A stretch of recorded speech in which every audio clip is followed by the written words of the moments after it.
President Barack Obama has a Wall Street problem. In the run-up to the 2008 election, Obama could count on Wall Street's support and money for his campaign. But that is no longer the case. Just look at the fundraising trends so far this year. Overall, the president is far outpacing GOP frontrunner Mitt Romney and all of the other GOP candidates as well. But when it comes to fundraising for people who work on Wall Street, Romney is way ahead of the president, and that is unlikely to change. Well, joining us now from Washington, the Center for Responsive Politics Executive Director Sheila Krumholz. Well, Sheila, can President Obama win in 2012 without Wall Street? Well, he certainly has support from bundlers on Wall Street who presumably will be able to tap their networks on his behalf. They may not be raising that money from Wall Street, but he has high-level, wealthy individuals out there fundraising on his behalf. It remains to be seen whether or not during the remainder of this election cycle, whether he'll be able to close the gap.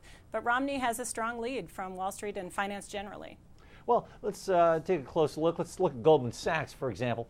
Its employees donated over $1 million to Obama in 2008, but so far this time, just $45,000. Well, how can the president make up that difference? You know, there is a lot of potential within an investment banking firm like Goldman Sachs. They've been able to pony up hundreds of thousands of dollars for individual candidates in years past.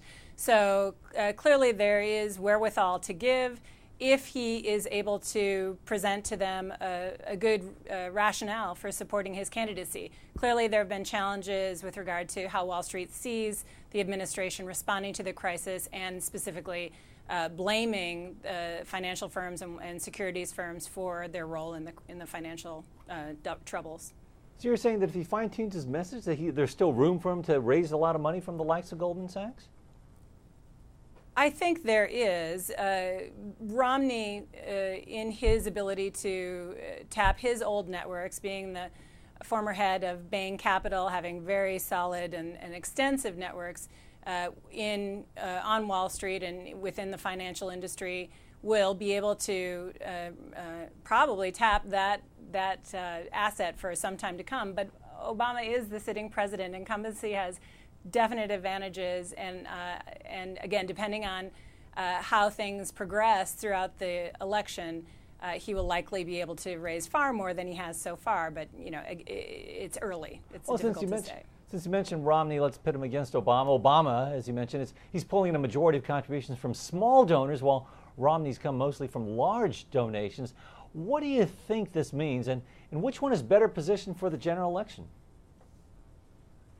Well, the ability to tap large numbers of small donors is a real feather in a candidate's cap. Not only do they provide the ability to upsell those donors into larger contributions as time goes on, but and Obama was able to do that last cycle. He'll be able to do that again, presumably this cycle. But those individuals represent not just donors, but voters, organizers, grassroots, get out the vote canvassers, and volunteers for the campaign. So that's a real strength to any candidate.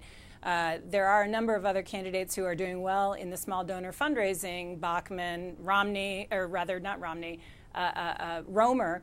But they are far behind in the money chase. So Romney, with just 4% of his money coming from individual donors giving less than $200 or less, is clearly way back in that race. And so that is one strength for the Obama campaign presently.